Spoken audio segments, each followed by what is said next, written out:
Saya mulai melukis-lukis tembok-tembok itu dengan segala penghuni-penghuni neraka menurut saya hari itu.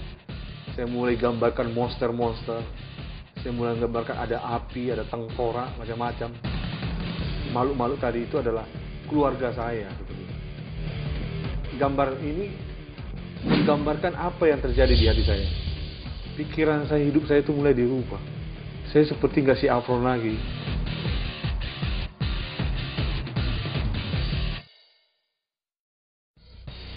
Setiap mendengar musik yang memuja setan, seakan menghidupkan pribadi lain dalam diri Apron yang haus akan kekerasan.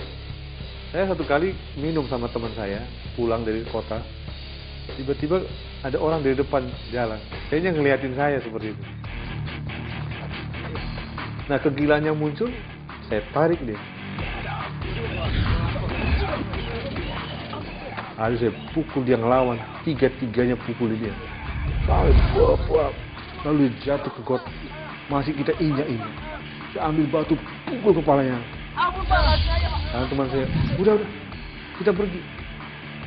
Berapa langkah, ada lagi muncul di hati saya seperti meneriakkan ke telinga saya. Habisin aja. Lalu sepertinya perkataan itu lebih ngedorong saya untuk balik lagi. Lalu saya datang lagi, injak-injak dan lempar lagi batu. Saya nggak tahu itu orang mati atau enggak sampai sekarang. Lalu saya pergi. Setelah saya rasa puas. Bukan hanya kepada lawan berkelahinya saja ia melampiaskan kekerasan itu. Fantasi seks dengan cara yang gila pun ia lakukan kepada lawan jenisnya. Akhirnya saya kadang cekek dia. Lalu saya jambak rambutnya. Kalau dia meronta saya gampar seperti itu. Itu ada satu kepuasan tersendiri buat saya. Sepertinya memuaskan pribadi yang ada di dalam saya yang berbeda tadi. Saya mulai membuat sesuatu yang aneh-aneh aja dalam seks itu. Tapi setelah saya melakukan itu, saya menangis gitu. Kok ini bukan saya sebenarnya itu? Di tengah kebingungan akan kepribadian yang dialaminya, Apron bertanya kepada kakaknya. Dan sebuah kisah masa lalu dibeberkan dari mulut sang kakak. Kakak pernah pergokin kamu mau dipulus sama mama. Kenapa hidup aku itu seperti ini? Kak, Maafin kakak sebelumnya. sebenarnya apa sih yang sebenarnya terjadi sama saya gitu? Kakak saya bilang, satu kali aku pernah lihat mama bawa kamu ke dalam tungku perahu mau dilempar.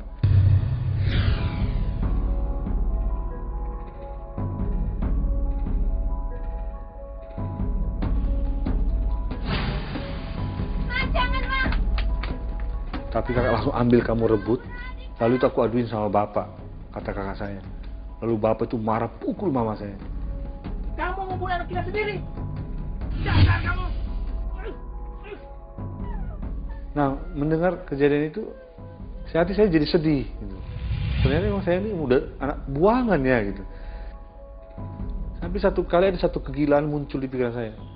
Aku pengen aku bunuh nih orang tuanya.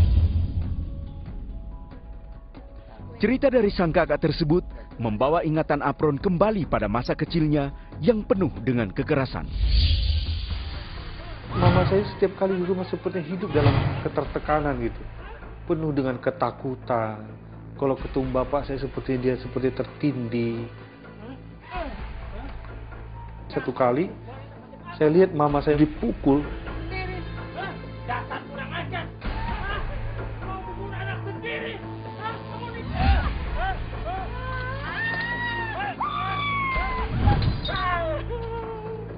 Jadi kebencian muncul sama bapak justru. Sampai saya ingat betul mama saya kabur. Lama sampai 2 minggu mama saya nggak pulang. Di situ kebencian saya kepada bapak saya itu dalamnya luar biasa. Itu membuat saya itu nggak bisa lupakan. Darah kebencian terhadap sang ayahnya pun mulai mengalir dalam diri Apron. Ia pun melihat sang ibu mulai berperilaku yang tidak wajar akibat siksaan batin dan fisik yang dilakukan oleh sang ayah. Dan setiap kali yang saya temukan mama saya itu selalu membasahi rambutnya. Dan setiap kali mama saya ini dimasuki oleh roh-roh itu, perkataan mama saya itu mulai berubah, suaranya mulai keras, lantang dengan bahasa yang kami tidak mengerti.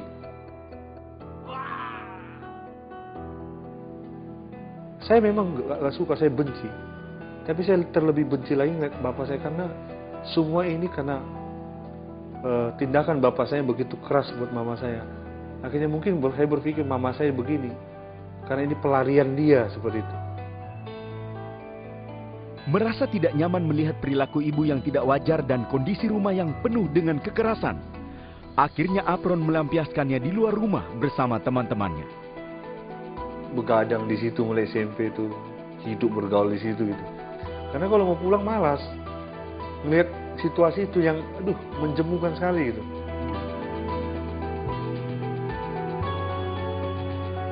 Diekspresikan ke situ, kesalahan kita itu. Itu akhirnya membuat pribadi saya banyak di jalanan seperti itu. Apron tidak mendapatkan perhatian layaknya seorang anak. Sampai suatu hari, ayahnya memberi kaset-kaset berisi musik yang memuja setan. Apron pun merasa terhibur. Namun tanpa ia sadari, musik tersebut akan merubah jalan hidupnya. Setiap kali musik itu dinyalain, bereaksi saya mulai jadi lama-kelamaan akhirnya muncul emosi, amarah, semulai seperti ada kegilaan tersendiri di kamar itu. Semulai banting apa saja banting. Saya temukan teman di situ yang saya nggak temukan dalam keluarga. Ada kepuasan sendiri ketika saya mengagumi setan tadi. Ketika saya muncul untuk lakukan pikiran seks gitu, fantasi seks yang aneh-aneh seperti itu, dan ingin melakukannya. Musik setan tersebut mulai mencuci otak Apron. Ia pun tak segan-segan mencuri uang orang tuanya sendiri. Apron yang masih belia pun mulai melampiaskan nafsu seksnya. Lalu pelan-pelan saya mulai ajak teman. Kami mulai ambil perempuan di daerah lingkungan prostitusi.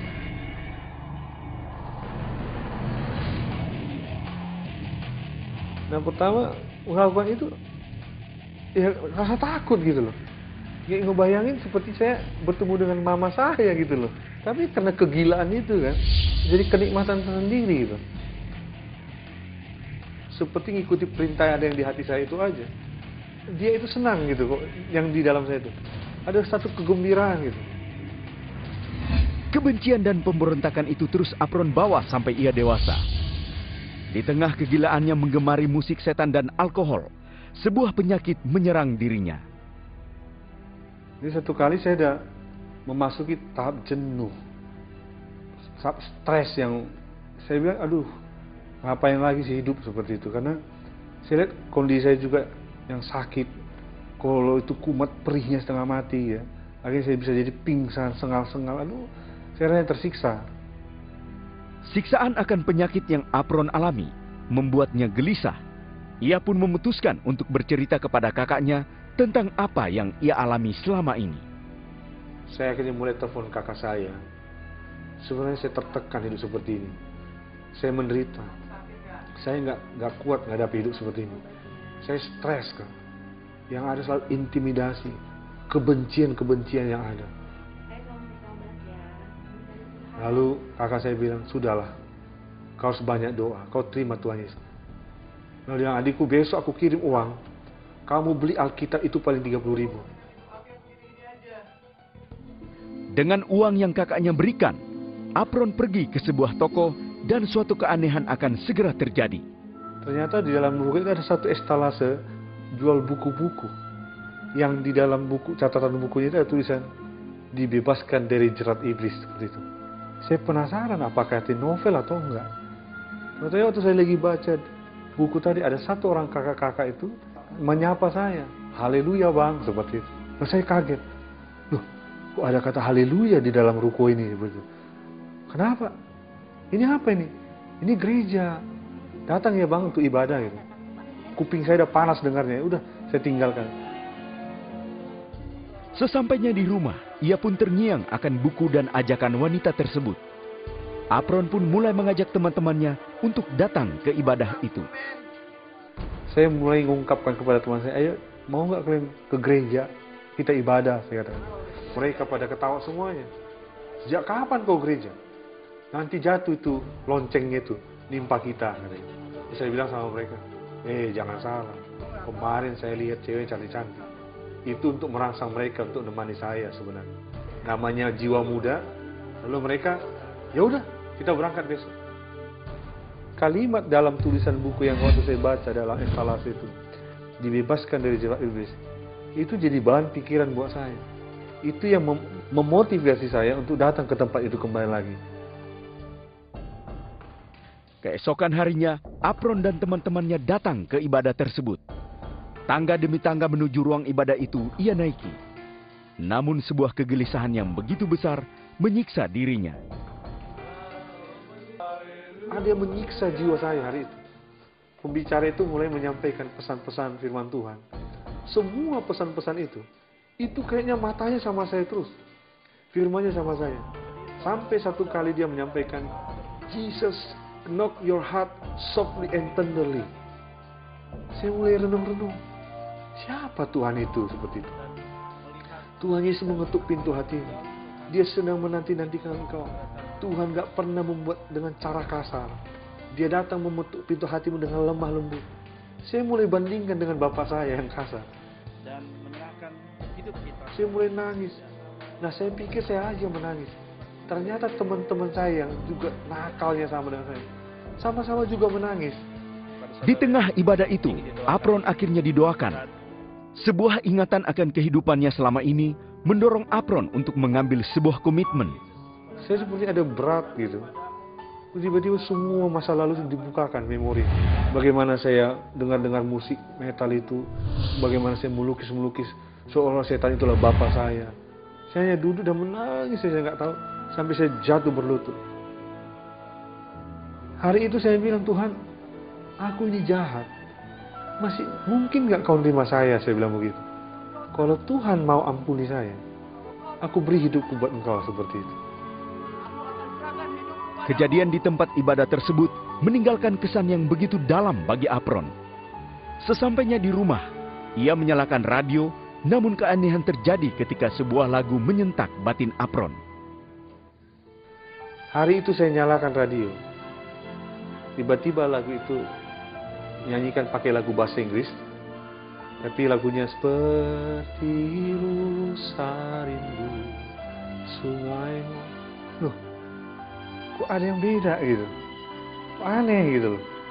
Padahal kan musik yang saya dengar itu nggak musik seperti itu, yang huru hara yang buat saya marah apa. Kok tiba-tiba musik ini kok lembut gitu, kok saya mulai merinding gitu. Saya nggak pernah dengar lagu yang buat saya sampai mau menangis seperti itu. Tolong aku Tuhan. Sampai satu kali piano itu nantinya saya mulai buka Alkitab itu. Saya mulai baca. Tuhan adalah gembala yang baik. Waktu saya baca Tuhan adalah gembala yang baik, turning back buat saya. Seperti benang merah bahwa ini yang selama ini saya nggak miliki. Yang kosong itu apa? Kasih Yesus itu. Sesuatu yang saya rindukan itu. Kasih yang dunia nggak miliki gitu. Hari itu Apron membuat sebuah keputusan besar dalam hidupnya. Semua kaset musik yang memuja setan dibakarnya. Ia pun meninggalkan kekerasan, alkohol, bahkan kehidupan seks bebasnya. Hari itu saya bilang, Tuhan, nggak akan pernah lagi itu nyentuh saya. Hanya Engkau yang bisa menuntun hidup saya bilang begitu. Tuhan, aku benar-benar mengampuni Bapak dan Mama. Aku sayang sama mereka begitu. Ada satu sukacita, damai sejahtera hidup yang luar biasa diberkati Tuhan yang saya terima hari ini dibandingkan yang sebelumnya.